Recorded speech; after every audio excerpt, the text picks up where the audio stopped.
Back to news. ప్రశాంతతకు మారుపేరైన విశాఖలో శాంతి భద్రతల పరిరక్షణకు పోలీసు శాఖ ఎంతగానో కృషి చేస్తోంది.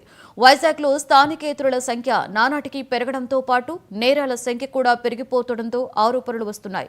ఈ పరిస్థితుల్లో రౌడీయిజం, గుండాయిజం నేరాలకు పాల్పడుతూ శాంతి భద్రతలకు విఘాతం కలిగించే వారిపై కాకీలు కొరడా జులిపిస్తున్నారు. విశాఖ నగరంలో ఫ్రెండ్లీ పోలీసులపై 99 టీవీ ప్రత్యేక కథనం.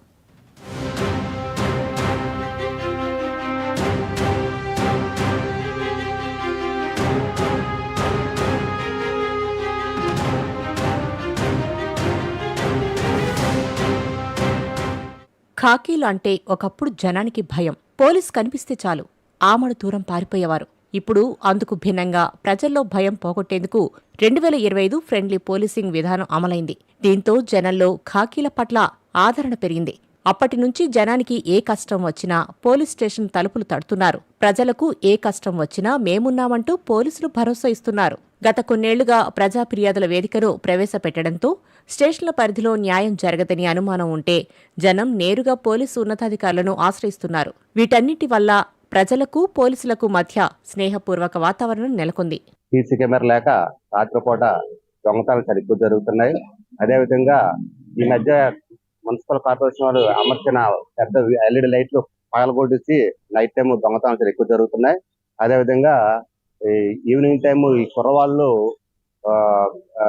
గంజాయి తీసుకొని న్యూసెన్స్ క్రియేట్ చేస్తున్నారు.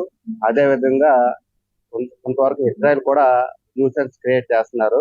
సో మా దయించి మా వీధిలోని అదేవిధంగా ప్రతి వీధిలో కూడా సీసీ కెమెరా అరేంజ్ చేస్తారని కోరుకుంటున్నాం. అదేవిధంగా వీధిలో 1-2 స్ట్రీట్ లైట్లు ఉన్నాయి పెద్దవి. అలా కాకుండా ప్రతి కంబాకి ప్రతి పోల్ కి ఒక స్ట్రీట్ లైట్ ఉండేటట్లు, పెద్ద లైట్ ఉండేటట్లు, ఎల్ఈడి లైట్ ఉండేట్లు అరేంజ్ చేయవలసిందిగా కోరుచున్నాం. మాకు పోలీసు వారు ఎంతో సహకరిస్తున్నారు. ఏ చిన్న ప్రాబ్లం వచ్చినా వారు సడన్ గా ఫోన్ చేయగానే అటెండ్ అవుతున్నారు. అదేవిధంగా మహేంద్ర దయించి మా గ్రామ ప్రజలకు కొంత మేలు చేకూరుస్తారని మా గ్రామ సభ్యుల తరఫున ధన్యవాదాలు తెలుపుతాం.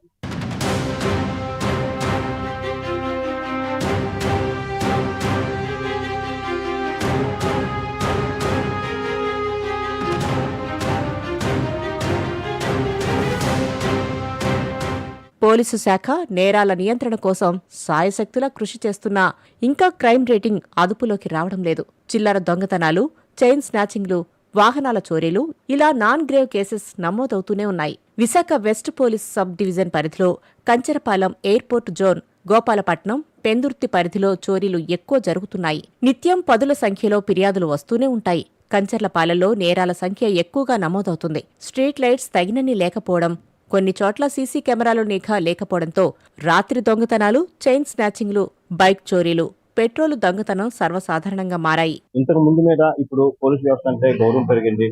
ఇంతకు ముందు భయపడేవాళ్ళు, స్టేషన్ రావాలంటే భయపడేవాళ్ళం. అలాంటి ఇవాళ పోలీస్ స్టేషన్ అంటే గౌరవం పెరిగింది. పోలీసు మీద కూడా మాకు నమ్మకం బాగా పెరిగింది. సేమ్ టైం మేము చెప్పవలసింది ఏంటంటే ముఖ్యంగా ఈ రాత్రుల పూట కొంచెం ఇబ్బందికరంగా ఉంటుందండి. ఈ 55 వాటిలో కొంచెం ఇబ్బందిగా ఉంటుంది.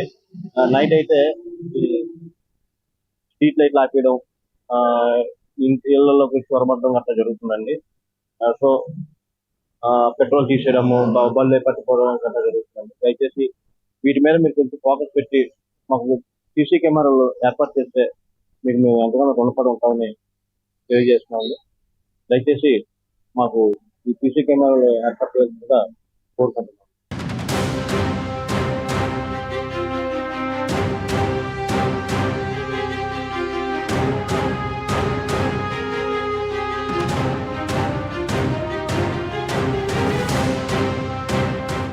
మరోవైపు వృద్ధులను టార్గెట్ చేసి ఏటీఎంలలో దొంగతనాలు పాల్పడుతున్నారనే ఫిర్యాదుల సంఖ్య ఎక్కువగా వస్తున్నాయని చెబుతున్నారు పోలీసులు. వృద్ధులకు అవగాహన లేకపోవడంతో ఏటీఎంలో నుంచి డబ్బులు డ్రా చేసేందుకు వెళ్లేవారు యువకుల్ని ఆశ్రయిస్తున్నారు. పిన్ నెంబర్లను తెలుసుకుని దుండగులు మరో ఏటీఎంలో డబ్బులు డ్రా చేస్తున్నారు.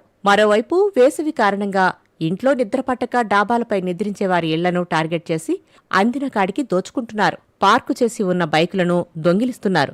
ఇళ్లకు తాళాలు వేసి ఊళ్లకు వెళితే తమకు సమాచారమివ్వాలని ఫ్రెండ్లీ పోలీసింగ్ విధానాన్ని పూర్తి స్థాయిలో అమలు చేస్తూ నేరాలను కట్టడి చేస్తున్నామన్నారు సిఐ శ్రీనివాసరావు. నైట్ హెచ్పీలు ఎక్కువ అవుతుందంట, అంటే రాత్రిపూట దొంగతనాలు ఎక్కువ జరుగుతుంటాయి. అంటే ఇంటికి తాళాలు వేసే ఉన్న వాటికి ఎక్కువగా దొంగలు వాటిల్నే చూస్ చేసుకుంటుంటారు.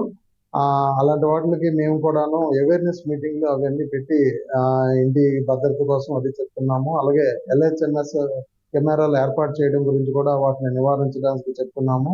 మైకుల ద్వారా కూడా మేము ఆటోలకి మైకులు పెట్టి అవేర్నెస్ కల్పించడం జరుగుతుంది. పండగలోనే మేము ఎక్కువగా సక్సెస్ అయ్యాము. ఈ ఆటో ద్వారా మేము అనౌన్స్మెంట్ చేస్తూ ఈ దొంగతనాలు జరగకుండా, పండుగలోనే ఎటువంటి నేరం జరగకుండా ఈసారి నివారించగలిగాము. 100% నివారించగలిగాము.